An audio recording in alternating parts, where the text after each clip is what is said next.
Shalom, igreja do avivamento, shalom, povo de Deus, shalom, aluno, Deus abençoe sua vida. Nós estamos estudando nesse mês a questão da pedagogia cristã, sendo que nós já sabemos que é algo de suma importância para a igreja, porque a igreja que não ensina, ela não faz discípulos. E a igreja que não faz discípulos, ela não se multiplica. E a igreja que não se multiplica, ela não cresce.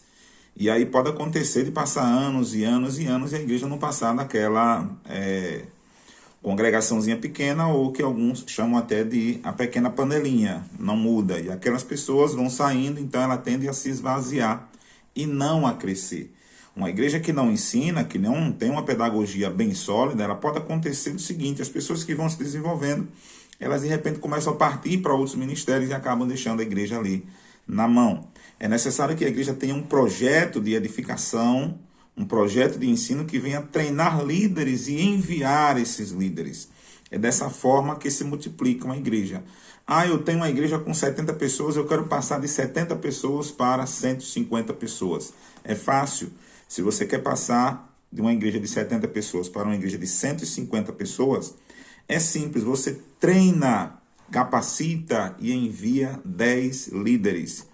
Ou seja, se nós tivermos um projeto de consolidação com 10 líderes formados e preparados dentro da igreja, essa igreja ela vai passar de 70 pessoas para 150 pessoas, aonde cada uma das 15 pessoas se responsabilizará em cuidar de mais 10 pessoas. Ou seja, cuida de 10. Cuidar como?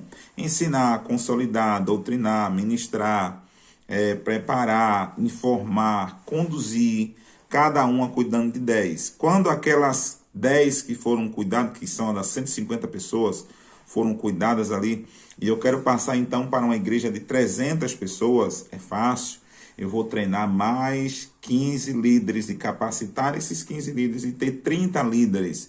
Se eu quero ter uma igreja com 500 pessoas, eu preciso ter 50 líderes preparados dentro da igreja. E como se prepara? Se prepara com a pedagogia cristã, simples e fácil. Mas é importante ser colocado em prática esse projeto, esse princípio de ensino para que a igreja venha crescer. O que foi que Jesus fez? Jesus apresentou lá em Atos 120 membros. Foram os que foram batizados ali pelo Espírito Santo. 120 membros, cerca, mais ou menos.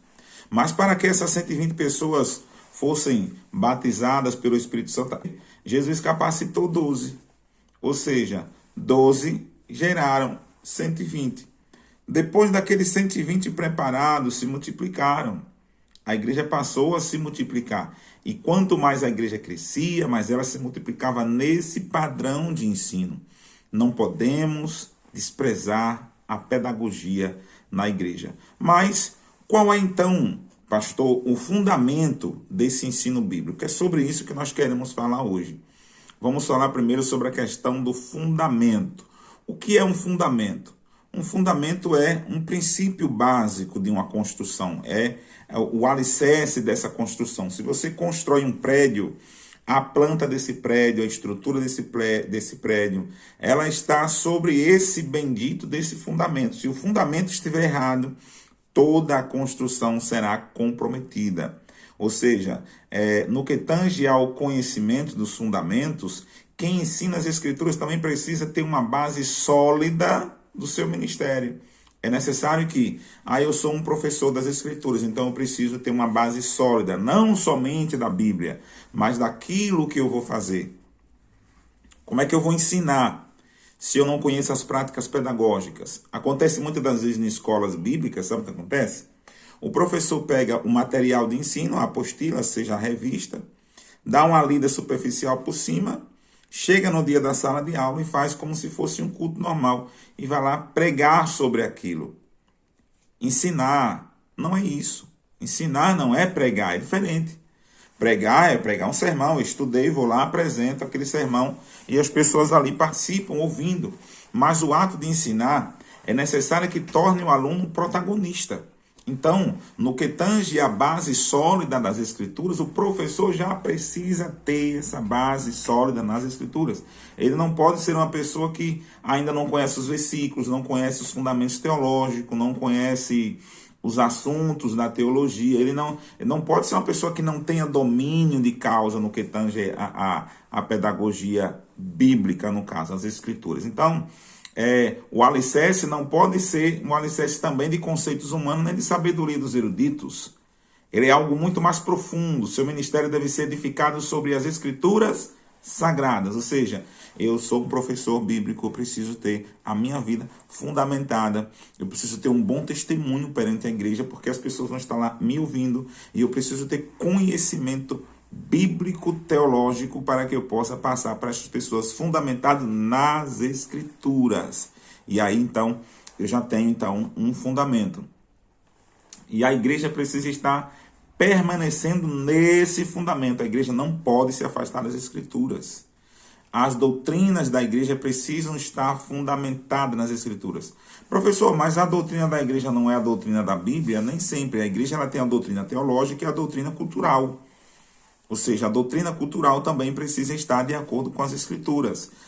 Na minha igreja pode usar brinco, na minha igreja pode usar calça, pode usar saia, pode pintar cabelo, não pode. O que se pode e o que se não pode precisam estar fundamentado ali nas escrituras. Se as escrituras, o regramento moral bíblico diz que não, então eu não posso atropelar o regramento moral bíblico para promover uma cultura diferenciada. Digamos que nós somos a igreja diferente, estamos com uma proposta melhor do que as tradicionais. Não existe isso.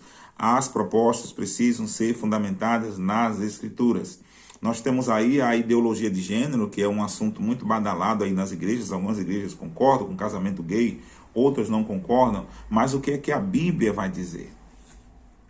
A igreja não pode estar fora das escrituras. Respeitando aí aquelas que concordam, cada um escolha como quer, toma suas decisões baseadas no que acham ou no que pretendem. Porém, a Bíblia me diz que o fundamento da igreja precisa estar fundamentado nas escrituras. Se as escrituras condenam a prática homossexual, a igreja ela não pode destronar as escrituras a fim de agregar pessoas ou idealistas. Então, o fundamento da igreja precisa estar fundamentado nas escrituras. Ou seja, pastor, na minha igreja eu tenho uma vida dupla. Eu sou casado com uma mulher, mas eu tenho lá uma mocinha que eu gosto, que a gente se apaixona e se ama muito. Eu acho que o amor é o amor.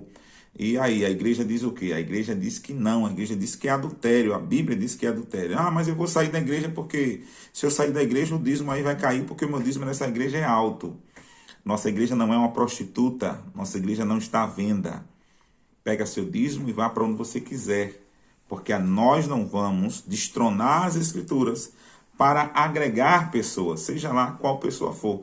Estou tentando falar para você aqui que o fundamento da igreja precisa ser o fundamento bíblico. A igreja não pode estar fundamentada em conhecimento dos eruditos, em ideologia dos homens, movimentos humanos fora do padrão das escrituras.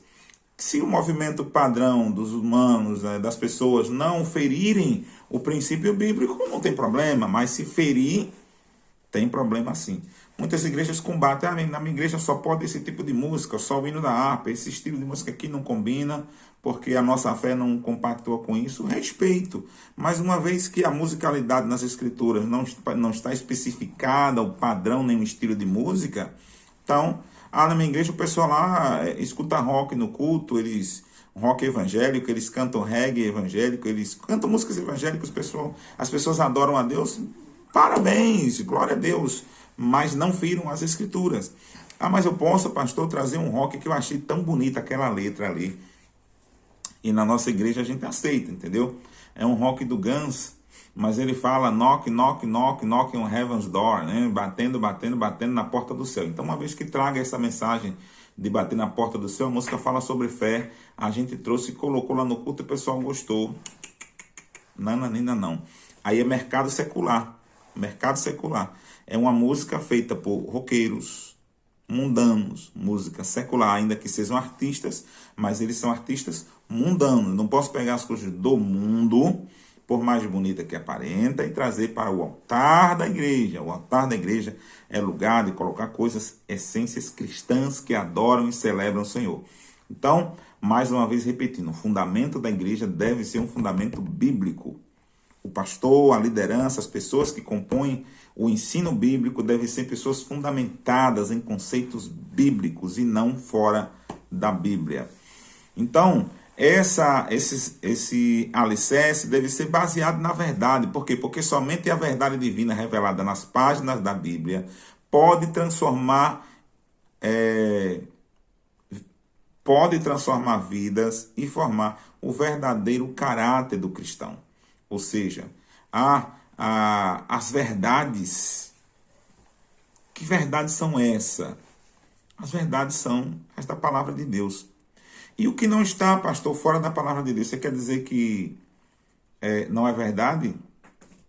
O que está fora da palavra de Deus são verdades aparentes e não conclusivas. É uma verdade que hoje e amanhã se torna mentira. Ela não é uma verdade absoluta. A verdade absoluta só tem as Escrituras, por isso é nela que precisa estar fundamentada a nossa fé e o ensino bíblico. A Bíblia nós entendemos que é a palavra de Deus expressa. É ela que é a palavra de Deus expressa. Eu quero ouvir a voz de Deus, é a palavra de Deus, é a Bíblia Sagrada. Quando alguém lê as Escrituras, ocorre uma reação. Qual é a reação que ocorre com alguém que lê as Escrituras? Ou ele aceita e se submete aos seus ensinos, ou essa pessoa rejeita e vai embora. Quando você escuta a palavra de Deus sobre qualquer tema, seja sobre dízimo, seja sobre relacionamento, seja sobre família, sobre perdão, qualquer assunto que você vai receber das Escrituras, você vai ter das duas reações uma. Ou você aceita aquele ensinamento e começa a praticá-lo como sinal de obediência a Deus, ou você simplesmente rejeita a seu bel prazer e vai fazer e seguir a sua vida do jeito que você quer. Mas o princípio do ensino precisa ser realmente fundamentado nas Escrituras. E o crescimento do cristão também depende da atitude dele em relação ao nível de obediência e submissão que ele tem a essas próprias Escrituras. Então, é necessário que o ensino das Escrituras seja passado para as pessoas. E é para isso que nós temos a questão da pedagogia bíblica.